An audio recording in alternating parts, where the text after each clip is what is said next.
হাঁচি আল্লাহর পক্ষ থেকে শরীর ও আত্মার জন্য রহমতের নিদর্শন। কুরআন ও হাদিসের আলোকে হাঁচি ইসলামে এতটাই গুরুত্বপূর্ণ যে রাসূল সাল্লাল্লাহু আলাইহি ওয়াসাল্লাম এটিকে আল্লাহর পক্ষ থেকে রহমত বলেছেন। প্রসঙ্গ হাদিসে এসেছে, নিঃসন্দেহে হাঁচি আল্লাহর পক্ষ থেকে আর জমাই শয়তানের পক্ষ থেকে। বড় সহিহ বুখারী। অর্থাৎ হাঁচি এমন এক প্রাকৃতিক প্রক্রিয়া যা আমাদের শরীর থেকে ক্ষতিকর বস্তু দূর করে, আল্লাহর বান্দাকে সজীব ও সচল করে তোলে। বিজ্ঞানের আলোকে গভীর বিশ্লেষণ। ১. হৃৎপিণ্ডের ওপর প্রভাব। হাঁচি দেওয়ার সময় স্বল্প সময়ের জন্য রক্তচাপ ও হার্টবিট সামান্য পরিবর্তিত হয়, যা অনেকটা রিস্টার্টের মতো। এটি হার্টের জন্য এক প্রকার ছোট্ট ব্যায়াম। হাঁচির পর শরীর স্বাভাবিক অবস্থায় ফিরে এসে নিজেকে আরও স্থিতিশীল করে। ২. মস্তিষ্কের ওপর প্রভাব। হাঁচি দেওয়ার মাধ্যমে মস্তিষ্কের রক্তপ্রবাহ কিছুক্ষণের জন্য দ্রুত গতিতে বাড়ে, যা ব্রেইনের রিফ্রেশ ফাংশন সক্রিয় করে। এজন্য হাঁচির পর অনেক সময় মানুষ সতেজ অনুভব করে। ৩. শ্বাসযন্ত্রের পরিষ্কারকরণ।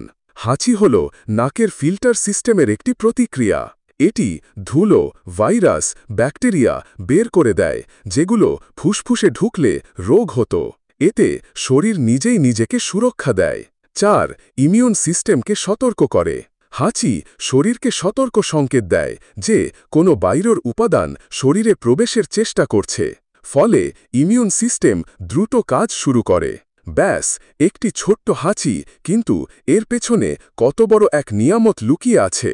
ইসলাম বলে কৃতজ্ঞ হও আলহামদুলিল্লাহ বলে, আর বিজ্ঞান বলে শরীর নিজেকে এমনভাবে রক্ষা করে যেন তুমি সুস্থ থাকো। কফাকা।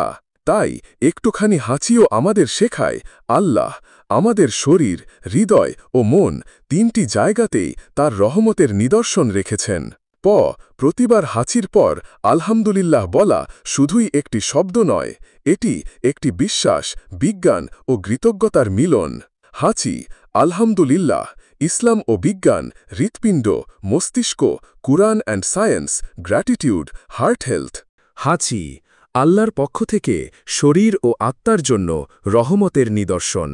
কুরআন ও হাদিসের আলোকে হাঁচি ইসলামে এতটাই গুরুত্বপূর্ণ যে রাসূল সাল্লাল্লাহু আলাইহি ওয়াসাল্লাম এটিকে আল্লাহর পক্ষ থেকে রহমত বলেছেন।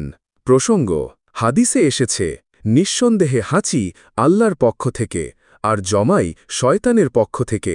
বড় সহিহ বুখারী। অর্থাৎ হাঁচি এমন এক প্রাকৃতিক প্রক্রিয়া যা আমাদের শরীর থেকে ক্ষতিকর বস্তু দূর করে, আল্লাহর